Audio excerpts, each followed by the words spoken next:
Olá pessoal, sejam muito bem-vindos à nossa unidade número 4 e nessa unidade aqui também falaremos aí sobre alguns capítulos, né, a mais aí para a gente poder ter o melhor aproveitamento aqui. E aqui a gente vai começar falando aí sobre o capítulo relacionado, né, aos crimes contra o respeito contra os mortos. Veja que nesse capítulo aí, o que a gente tem?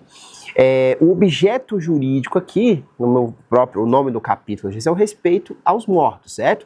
Você vai ver que não só o respeito à questão da honra, mas também o respeito basicamente em relação ao corpo em si, certo? Ou ao local ali onde esse corpo aí está eventualmente depositado para a sua, né, seu término, né, o seu fim aí. E aí veja que nesse capítulo a gente vai encontrar delitos como, por exemplo, o impedimento de cerimônia funerária. É crime, sim, quando está, por exemplo, lá fazendo o velório ou fazendo algum outro tipo de cerimônia funerária aí, que nós temos várias, e tem alguém de alguma maneira ali perturbando, embaraçando, né, usando violência ou grave ameaça, ele pode de alguma forma mesmo atrapalhar, tá?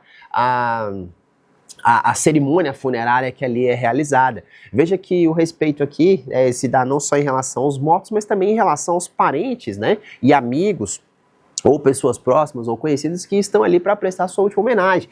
Então aqui o Código Penal foi sensível a isso e buscou então trazer aí um crime relacionado a isso. O próximo vai ser o crime de violação de sepultura. Isso mesmo, ali o local onde o corpo está aí, né, a última morada do corpo aí na terra, a sepultura, seja ela de que natureza for, tá? Ela não pode ser violada, certo? Ela tá ali para que aquilo ali seja mantido daquela maneira, para que, né, se tenha aquela memória ali, e isso tem que ser respeitado independentemente da opinião que se tenha. E o Código Penal também foi sensível a esse ponto, trazendo aí a proibição da violação da sepultura, né, a proibição da violação da última morada do corpo na terra, tá?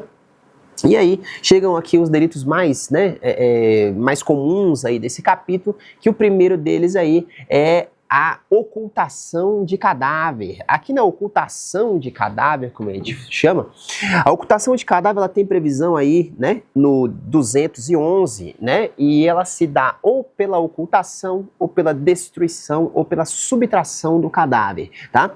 Então o cadáver tá ali, né, exemplos aí comuns que acontecem, pessoal, né, normalmente ações penais que eu já tive a oportunidade de ver aí, o pessoal fazendo a subtração, né, de corpos para utilização em rituais de magia negra, para poder fazer a utilização em pesquisas científicas sem as devidas autorizações legais, certo? Então isso acontece realmente e você vai perceber que também é crime, né? A ocultação de cadáver aí, que é de alguma maneira você, né, destruir ou subtrair ou ocultar, né, tentar esconder ali e tudo mais.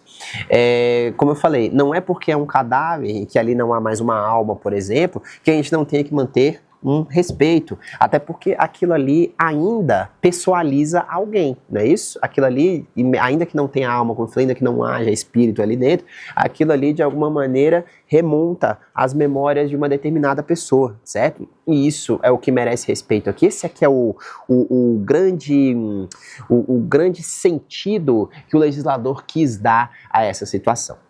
Seguindo, eu vou ter aí o chamado crime de vilipêndio de cadáver. O vilipêndio de cadáver, ele já é diferente. Lá não, ou eu estou ocultando, ou eu estou destruindo, ou eu estou subtraindo. Aqui no vilipêndio de cadáver, eu de alguma maneira, vou tentar falar de uma maneira mais direta para você, muito mais clara e mais simples. Aqui, na verdade, o vilipêndio de cadáver é quando eu estou zoando o cadáver. Esse aqui é o fato, certo? Estou fazendo algum tipo de brincadeira sem graça.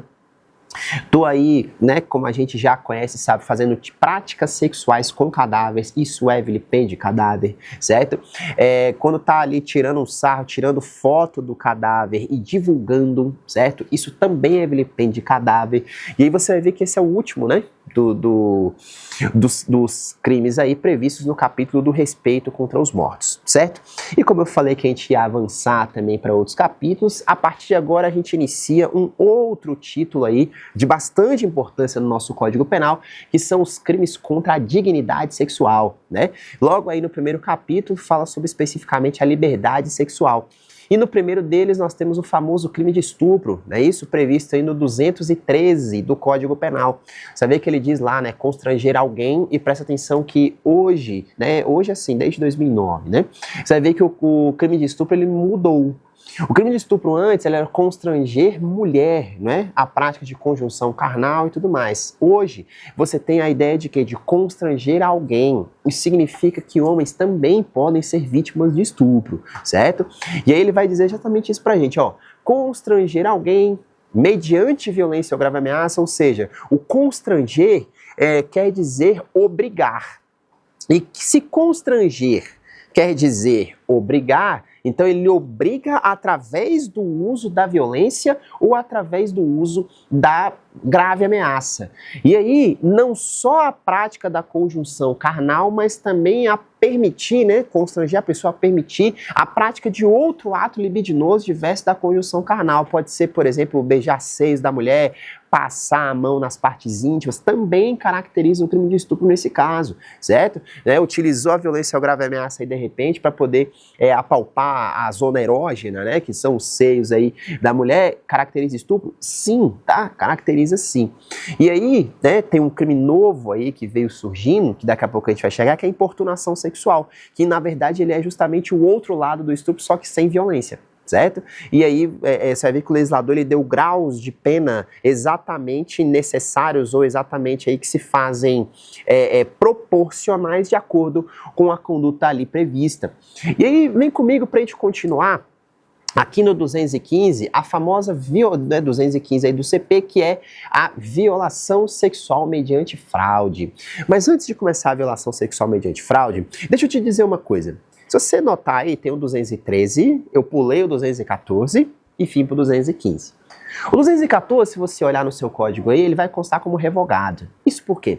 Porque aqui eu tinha o crime de ato libidinoso. O ato libidinoso ele era um crime autônomo. Você vai ver que o texto dele foi para lá no 213, certo? Quando houve a modificação, modificou algumas partes do 213 aí, mexendo em alguns nomes, só que também foi modificado o quê? Esse acréscimo. A revogação do 214 e pegar esse texto dele e colocar lá para o 215. No que isso consiste? Você vai perceber que o entendimento do STJ muito importante que a gente tem aqui é o entendimento do seguinte: muitas pessoas que estavam, por exemplo, acusadas do 214, que era o ato libidinoso, foram até o juiz e falaram: juiz, olha só, houve abolício crimes. O legislador veio e disse que essa conduta aí não é mais uma conduta criminosa, ok? Aí o juiz falou, pode ser. E esse assunto chegou até o STJ. E o STJ disse que não houve a revogação do crime, ou seja, não houve a abolício crimes. Houve o que a gente chama de continuidade normativa típica. Ou seja, continua sendo crime. Só que agora ele compõe outro tipo penal. Você revoga aquele tipo penal, não houve abolício crimes, mas o texto dele passa a compor um outro tipo penal. Logo, você vai perceber aí que nós estamos diante do que o STJ chamou de continuidade normativa típica, ou continuidade típico-normativa, como alguns costumam falar por aí na doutrina, tá? Então não deixou de ser crime, e foi por isso que o 214 foi revogado, mas não deixou de ser crime. O texto dele passou a constar lá do artigo 213, da segunda parte, tá certo? E aí agora, voltando para o 215, aí a gente tem lá a chamada violação sexual mediante fraude. Aqui, você vai ver que o agente é quase que um estelionato sexual. Como assim um estelionato sexual? Aqui, o agente se utiliza de algum ardil, de algum artifício ou de algum argumento de reforço para obter favores sexuais da vítima. E aí, a gente vê aí, né, exemplos de pessoas que utilizaram a religião, por exemplo, para obtenção de favores sexuais, né? Utilizaram aí dizendo que tinham recebido algum tipo de recado ou algum tipo de mandamento e acabaram praticando crimes contra a dignidade sexual, mas aí o quê? Sem utilizar a violência ou grave ameaça, fazendo com que a vítima faça os favores sexuais pretendidos, mas enganada, não é isso? Envolvida numa situação ali em que ela não percebe que está, né, sendo enganada mesmo, tá? Ela não percebe o dolo do agente. Por isso que eu falei que é uma espécie de um estelionato sexual, tá vendo? Em seguida, a gente vai ter aí o 215A falando sobre o famoso crime de importunação sexual, que está muito em voga ultimamente, tá? Aqui na importunação sexual, eu tenho situações como, por exemplo, em que o agente não usa a violência ou não usa a grave ameaça, mas ele, de alguma maneira, pratica atos que possam ou que busquem a satisfação da sua lascívia. Então, por exemplo, você já deve ter visto notícias aí do cidadão, por exemplo, se masturbando e ejaculando em mulheres, no cabelo, na roupa e tudo mais. Isso caracteriza aí o crime de importunação sexual, porque não se utilizou da violência ou da grave ameaça, porém, ele utilizou-se de um meio aí abjeto, né, diga-se de passagem, para poder satisfazer a sua própria lascívia. Né? Então tá aí o crime de importunação sexual. Outras situações, por exemplo, como o cidadão passa a mão na vítima na rua, né? Passa a mão aí nas nádegas, passa a mão nos seios e tudo mais, ou até na região íntima também. Isso também caracteriza o crime de importunação sexual. Eu disse que ele vai ter aqui uma diferença em relação ao 213 que a gente analisava antes, porque aqui o agente não emprega nem violência nem grave ameaça. Ele simplesmente chega e faz, certo? Essa é a forma com a qual o nosso agente age aí, tá? E aí perceba o seguinte, saindo aí da importunação sexual, como eu falei, é um crime que está muito em voga, a gente chega em outro crime aí que é o assédio sexual. E aqui eu vou te pedir um pouco de atenção, porque é muito comum se fazer confusão sobre o crime de assédio sexual, tá? Então, por exemplo, o cidadão está numa empresa ou no local de trabalho e passa a mão na vítima. Isso é importunação sexual, certo?